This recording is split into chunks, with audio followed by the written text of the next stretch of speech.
നമസ്കാരം. ന്യൂസ് കേരള പ്രധാന വാർത്തകളുമായി CK നാസർ കാഞ്ഞങ്ങാട്. ഉന്നത വിദ്യാഭ്യാസ മേഖലയിലും ടൂറിസം മേഖലയിലും കൂടുതൽ സ്വകാര്യ നിക്ഷേപങ്ങൾക്ക് പച്ചക്കൊടിയുമായി CPMന്റെ നവകേരള രേഖയെന്ന് റിപ്പോർട്ടുകൾ. സ്വകാര്യ പങ്കാളിത്തത്തോടെ ഉന്നത വിദ്യാഭ്യാസ ഗവേഷണ കേന്ദ്രങ്ങൾ സ്ഥാപിക്കുമെന്നും വിദ്യാർത്ഥികളുടെ വിദേശ ഒഴുക്ക് തടയാൻ സ്വകാര്യ പങ്കാളിത്തത്തോടെ സ്ഥാപനങ്ങൾ ആരംഭിക്കുമെന്നും ഹോംസ് എന്ന പേരിൽ സംസ്ഥാനത്ത് വൻകിട ഹോട്ടലുകൾ സ്ഥാപിക്കാൻ നിക്ഷേപങ്ങൾ ആകർഷിക്കുമെന്നും ടൂറിസം നിക്ഷേപ സെൽ ശക്തമാക്കുമെന്നും മുഖ്യമന്ത്രി പിണറായി വിജയൻ CPM സംസ്ഥാന സമ്മേളനത്തിൽ അവതരിപ്പിച്ച നയരേഖയിൽ പറയുന്നുവെന്നാണ് റിപ്പോർട്ടുകൾ. വ്യാവസായിക ക്ലസ്റ്റർ രൂപീകരിക്കുമെന്നും IT പാർക്കുകൾ സംയോജിപ്പിക്കുമെന്നും അടുത്ത വർഷത്തോടെ 15,000 സ്റ്റാർട്ടപ്പുകൾ ആരംഭിക്കുമെന്നും 1,00,000 തൊഴിൽ അവസരങ്ങൾ സൃഷ്ടിക്കുമെന്നും സിൽവർ ലൈൻ യാഥാർത്ഥ്യമാക്കുമെന്നും മൾട്ടി മോഡൽ പൊതുഗതാഗത സംവിധാനം കൊണ്ടുവരുമെന്നും നയരേഖയിൽ പറയുന്നുവെന്ന് റിപ്പോർട്ടുകൾ. BJPക്കെതിരായ ഫാസിസ്റ്റ് വിരുദ്ധ പോരാട്ടത്തിൽ CPMന് കോൺഗ്രസിന്റെ സർട്ടിഫിക്കറ്റ് വേണ്ടെന്ന പ്രകാശ് കാരാട്ടിന്റെ പ്രസ്താവന വലിയ തമാശയാണെന്ന് പ്രതിപക്ഷ നേതാവ് VD സതീശൻ പറഞ്ഞു. MV ഗോവിന്ദനെ പോലെ പ്രകാശ് കാരാട്ടും തമാശ പറയരുതെന്നും BJPയോട് മൃദു സമീപനം സ്വീകരിച്ചിരിക്കുന്ന കാരാട്ടിനോടും അദ്ദേഹത്തിന് കുടപിടിച്ചു കൊടുക്കുന്ന കേരളത്തിലെ CPM നേതൃത്വത്തോടും ഞങ്ങൾക്ക് യോജിക്കാനാവില്ലെന്നും സതീശൻ കൂട്ടിച്ചേർത്തു. CPM നയരേഖ അവസരവാദ രേഖയെന്നും മുൻ ജനറൽ സെക്രട്ടറി സീതാറാം യെച്ചൂരിയുടെ നിലപാടുകൾക്ക് വിരുദ്ധമാണ് കാരാട്ടിന്റെ സമീപനമെന്നും സതീശൻ പറഞ്ഞു. മലപ്പുറം താനൂരിൽ നിന്ന് ബുധനാഴ്ച കാണാതായ പെൺകുട്ടികളെ മുംബൈ ലോണോവാലയിൽ നിന്ന് കണ്ടെത്തി. താനൂർ ദേവദാർ സ്കൂളിലെ +2 വിദ്യാർത്ഥിനികളെയാണ് ട്രെയിനിൽ സഞ്ചരിക്കവേ റെയിൽവേ പോലീസ് കണ്ടെത്തിയത്. മൊബൈൽ ഫോൺ ലൊക്കേഷൻ പിന്തുടർന്ന് കേരള പോലീസ് നടത്തിയ അന്വേഷണം വിജയം കാണുകയായിരുന്നു. കേരള പോലീസ് നൽകിയ വിവരങ്ങൾ പിന്തുടർന്ന് റെയിൽവേ പോലീസ് നടത്തിയ അന്വേഷണത്തിലാണ് ഇവരെ ചെന്നൈ എഗ്മോർ എക്സ്പ്രസിൽ നിന്ന് കണ്ടെത്തിയത്. വൈകിട്ട് 4 മണിയോടെ മുംബൈ CST റെയിൽവേ സ്റ്റേഷനിലെത്തിയ പെൺകുട്ടികൾ രാത്രി 9 മണിയോടെ തങ്ങളുടെ മൊബൈൽ ഫോണിൽ പുതിയ സിം കാർഡ് ഇട്ടതാണ് ഇവരെ കണ്ടെത്താൻ പോലീസിന് നിർണായകമായത്. കുട്ടികളുടെ മൊബൈൽ ലൊക്കേഷൻ നിരീക്ഷിക്കുകയായിരുന്ന കേരള പോലീസിന് ഇവർ പുതിയ സിം ഫോണിൽ ഇട്ടപ്പോൾ തന്നെ ടവർ ലൊക്കേഷൻ ലഭിച്ചു. എന്നാൽ 10:45ഓടെ ഇവർ CSTയിൽ നിന്ന് ചെന്നൈ എഗ്മോർ എക്സ്പ്രസിൽ കയറി. 1:45-ന് ട്രെയിൻ ലോണാവാലയിലെത്തിയപ്പോഴാണ് റെയിൽവേ പോലീസ് പെൺകുട്ടികളെ പിടികൂടുന്നത്. ഇൻസ്റ്റാഗ്രാമിലൂടെ പരിചയപ്പെട്ട എടവണ്ണ സ്വദേശി അക്ബർ റഹീമിനൊപ്പമാണ് കോഴിക്കോട് നിന്ന് ബുധനാഴ്ച ഉച്ചയ്ക്ക് താനൂരിലെ പെൺകുട്ടികൾ മുംബൈയിലേക്ക് പോയതായാണ് പോലീസിന് ലഭിച്ച വിവരം. കാണാതായ പെൺകുട്ടികളിൽ ഒരാൾ ആവശ്യപ്പെട്ടിട്ടാണ് യുവാവ് ഒപ്പം പോയതെന്നാണ് അക്ബർ റഹീമിന്റെ കുടുംബം പറയുന്നത്.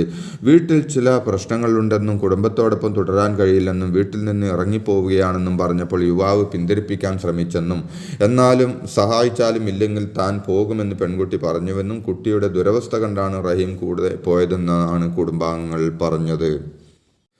മലപ്പുറം താനൂരിൽ നിന്ന് കാണാതായ പെൺകുട്ടികൾ 4.5 മണിക്കൂറോളം സലൂണിലുണ്ടായിരുന്നുവെന്ന് മുംബൈയിലെ ബ്യൂട്ടി പാർലർ ഉടമ ലൂസി പറഞ്ഞു. അവരെ കാണാതായ വിവരമൊന്നും അറിഞ്ഞിരുന്നില്ലെന്നും കേരളത്തിലെ പോലീസ് സ്റ്റേഷനിൽ നിന്ന് ഫോൺ കോൾ വന്നപ്പോഴാണ് കാര്യം അറിഞ്ഞതെന്നും എന്നാൽ പോലീസ് വിളിക്കുന്നതിന് 15 മിനിറ്റ് മുമ്പാണ് അവർ ബ്യൂട്ടി പാർലറിൽ നിന്ന് ഇറങ്ങിയിരുന്നുവെന്നും ബ്യൂട്ടി പാർലർ ഉടമ പറഞ്ഞു. സംസ്ഥാനത്തെ യുവാക്കൾ പൊട്ടിത്തെറിക്കാൻ പോകുന്ന അഗ്നിപർവ്വതം പോലെയാണെന്ന് കോൺഗ്രസ് പ്രവർത്തക സമിതി അംഗം AK ആന്റണി പറഞ്ഞു. കേരളത്തിലെ യുവാക്കൾ ഇന്ന് നേരിടുന്ന തൊഴിൽ വരുമാനക്കുറവ് പ്രശ്നങ്ങൾ സ്റ്റാർട്ടപ്പ് കൊണ്ട് മാത്രം പരിഹരിക്കാൻ കഴിയില്ലെന്നും സ്വന്തം പാർട്ടി മാത്രം മതിയെന്ന നിലപാട് മാറ്റി സർക്കാർ ഉണർന്നില്ലെങ്കിൽ വലിയ അപകടത്തിലേക്ക് പോകുമെന്നും അദ്ദേഹം പറഞ്ഞു. ചെറുപ്പക്കാർക്ക് വരുമാനം വർദ്ധിപ്പിക്കാൻ സർക്കാരിന് ഒരു പദ്ധതിയുമില്ലെന്നും യുവാക്കൾക്ക് ജോലിയുണ്ടെങ്കിലും ആവശ്യത്തിന് വരുമാനമില്ലെന്നും AK ആന്റണി കൂട്ടിച്ചേർത്തു. ലോകത്തിലെ ഏറ്റവും വലിയ ടൂറിസം വ്യാപാര മേളയായി അറിയപ്പെടുന്ന ബെർലിൻ ITBയിൽ ടൂറിസം മേഖലയിലെ ഓസ്കാർ എന്ന് അറിയപ്പെടുന്ന the golden city gate award 2025 Keralam സ്വന്തമാക്കി. ടൂറിസം മന്ത്രി PA മുഹമ്മദ് റിയാസാണ് ഇക്കാര്യം അറിയിച്ചത്. കേരള ടൂറിസം നടപ്പിലാക്കിയ കം ടുഗദർ ഇൻ കേരളയ്ക്ക് നൂതനമായ മാർക്കറ്റിംഗ് ക്യാമ്പയിനുള്ള സിൽവർ അവാർഡും ഡെസ്റ്റിനേഷൻ വെഡ്ഡിംഗ് പദ്ധതിയുടെ ഭാഗമായി തയ്യാറാക്കിയ ശുഭമാംഗല്യം ക്യാമ്പയിൻ എക്സലന്റ് അവാർഡും ലഭിച്ചു. CPM സംസ്ഥാന സമ്മേളനത്തിന് കൊല്ലത്ത് തുടക്കമായി. ടൗൺ ഹാളിൽ കോടിയേരി ബാലകൃഷ്ണൻ നഗറിൽ ചേരുന്ന സമ്മേളനത്തിൽ 530 പ്രതിനിധികളാണ് പങ്കെടുക്കുന്നത്. ഇന്നലെ രാവിലെ മുതിർന്ന അംഗം AK ബാലൻ പതാക ഉയർത്തിയതോടെയാണ് പരിപാടികൾക്ക് തുടക്കമായത്. പിന്നീട് party PB coordinator Prakash Karat സമ്മേളനം ഉദ്ഘാടനം ചെയ്തു. പ്രവർത്തന റിപ്പോർട്ട് സംസ്ഥാന സെക്രട്ടറി MP ഗോവിന്ദൻ സമ്മേളനത്തിൽ വെച്ചു. ഇതോടൊപ്പം നവകേരള നയരേഖ മുഖ്യമന്ത്രി പിണറായി വിജയൻ അവതരിപ്പിച്ചു. കേരളത്തിലെ പാർട്ടി എന്നും മുൻനിരയിലാണെന്ന് PB കോർഡിനേറ്റർ പ്രകാശ് കാരാട്ട്. രാജ്യത്തെ പാർട്ടി നയം രൂപീകരിക്കാനും നടപ്പാക്കുന്നതിനും കേരളത്തിൽ നിന്നാണെന്നും ബദൽ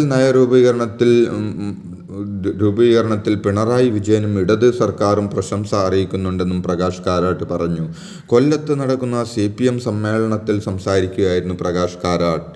SDPIയുമായി ബന്ധപ്പെട്ട് കേരളത്തിലെ സംസ്ഥാന കമ്മിറ്റി ഓഫീസിലടക്കം രാജ്യത്തെ 12 കേന്ദ്രങ്ങളിൽ ED റെയ്ഡ്. കള്ളപ്പണം വെളുപ്പിക്കൽ കേസിൽ SDPI ദേശീയ അധ്യക്ഷൻ MK ഫൈസിയെ അറസ്റ്റ് ചെയ്തതിന് പിന്നാലെയാണ് പരിശോധന.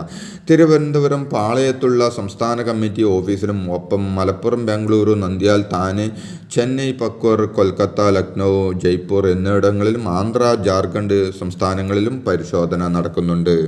ഹവാല ഇടപാടുകളിലൂടെയും സംഭാവനകളുടെയും രൂപത്തിൽ പോപ്പുലർ ഫ്രണ്ട് ഭീകരപ്രവർത്തനങ്ങൾക്കായി ഇന്ത്യക്കകത്തു നിന്നും പുറത്തുനിന്നും പണം ശേഖരിച്ചെന്ന് എൻഫോഴ്സ്മെന്റ് ഡയറക്ടറേറ്റ്.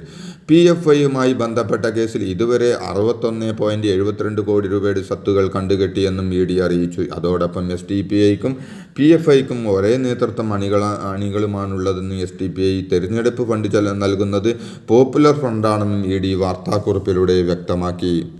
മാർക്കോ സിനിമയുടെ സാറ്റലൈറ്റ് പ്രദർശനത്തിന് അനുമതി നിഷേധിച്ച സെൻസർ ബോർഡ് തീരുമാനം വൈകിയൊലിച്ച വിവേകമാണെന്ന് ഓർത്തഡോക്സ് സഭാധ്യക്ഷൻ ബാസിലിയോസ് മാർത്തോമാ മാത്യൂസ് തൃതീയൻ കത്തോലിക്ക ബാവാസ് പറഞ്ഞു. സിനിമയുടെ റിലീസിന് മുമ്പ് കർശന നിലപാട് സ്വീകരിച്ചിരുന്നെങ്കിൽ വയലൻസ് രംഗങ്ങൾ ചിലതെങ്കിലും ഒഴിവാക്കാൻ സാധിക്കുമായിരുന്നുവെന്നും തക്ക സമയത്ത് ഇടപെടൽ നടത്താതെ ഇപ്പോൾ നിലപാടെടുക്കുന്നതിൽ എന്ത് പ്രസക്തിയാണുള്ളതെന്നും പരിശുദ്ധ കത്തോലിക്ക ബാവ ചോദിച്ചു. ചോദ്യപേപ്പർ ചോർച്ചാ case MS solution CEO Muhammad Shuhaib കീഴടങ്ങി. കോഴിക്കോട് ക്രൈംബ്രാഞ്ച് ഓഫീസിലെത്തിയാണ് മുഹമ്മദ് ഷുഹൈബ് കീഴടങ്ങിയത്. ഹൈക്കോടതി മുൻകൂർ ജാമ്യം നിഷേധിച്ചതിൻ്റെ തൊട്ടുപിന്നാലെയാണ് കീഴടങ്ങൽ. ഷുഹൈബിനെ വിശദമായി ചോദ്യം ചെയ്യുമെന്ന് ക്രൈംബ്രാഞ്ച് അറിയിച്ചു. ചോദ്യപേപ്പർ ചോർത്തിയ എയ്ഡഡ് സ്കൂളിലെ പ്യൂണിനെ ക്രൈംബ്രാഞ്ച് കഴിഞ്ഞ ദിവസം അറസ്റ്റ് ചെയ്തിരുന്നു. തൃശൂർ റെയിൽവേ ട്രാക്കിൽ ഇരുമ്പ് റാഡ് കണ്ടെത്തിയ സംഭവത്തിൽ തമിഴ്നാട് സ്വദേശി ഹരി 38 പിടിയിലായി. റാഡ് മോഷ്ടിക്കാൻ നടത്തിയ ശ്രമത്തിനിടെയാണ് സംഭവം. പ്രതി കഞ്ചാവ് ലഹരിക്ക് അടിമയാണെന്ന് റെയിൽവേ പോലീസ് അറിയിച്ചു. കഞ്ചാവ് വാങ്ങുന്നതിന് പണം കണ്ടെത്തുന്നതിനായാണ് ഇരുമ്പ് റാഡ് മോഷ്ടിക്കാൻ ശ്രമിച്ചതെന്നാണ് പ്രതിയുടെ മൊഴി. ഫ്ലക്സ് ബോർഡുകളും കൊടിത്തോരണങ്ങളും ഉപയോഗിക്കുന്നതിൽ വീണ്ടും വിമർശനവുമായി ഹൈക്കോടതി. പ്രധാന രാഷ്ട്രീയ പാർട്ടികൾ നിരന്തരം കോടതി ഉത്തരവ് ലംഘിക്കുന്നുവെന്ന് സിംഗിൾ ബെഞ്ച് കുറ്റപ്പെടുത്തി. കൊല്ലത്ത് കൂടി വരുമ്പോൾ കണ്ണടച്ചു വരാൻ കഴിയില്ലെന്ന് ജസ്റ്റിസ് ദേവൻ രാമചന്ദ്രൻ വിമർശിച്ചു. ഹൈക്കോടതിയുടെ ഇടക്കാല ഉത്തരവുകൾ നടപ്പാക്കാൻ സർക്കാർ ആരെയാണ് ഭയക്കുന്നതെന്നും ദേവൻ രാമചന്ദ്രൻ ചോദിച്ചു. കോഴിക്കോട് വിമാനത്താവളത്തിൽ നിന്നുള്ള ഹജ്ജ് യാത്രയ്ക്ക് ഉയർന്ന നിരക്ക് ഈടാക്കുന്നതിനെതിരായ ഹർജിയിൽ ഇടപെടാൻ വിസമ്മതിച്ച് സുപ്രീംകോടതി. നിരക്ക് നിശ്ചയിക്കുന്നത് ന്യൂനപക്ഷകാര്യ മന്ത്രാലയമാണെന്നും നയപരമായ തീരുമാനത്തിൽ കോടതി അഭിപ്രായം പറയുന്നത് ഉചിതമാകില്ലെന്നും കോടതി നിരീക്ഷിച്ചു. ഇതോടെ ഇന്നത്തെ പ്രധാന വാർത്തകൾ സമാപിച്ചു. നന്ദി.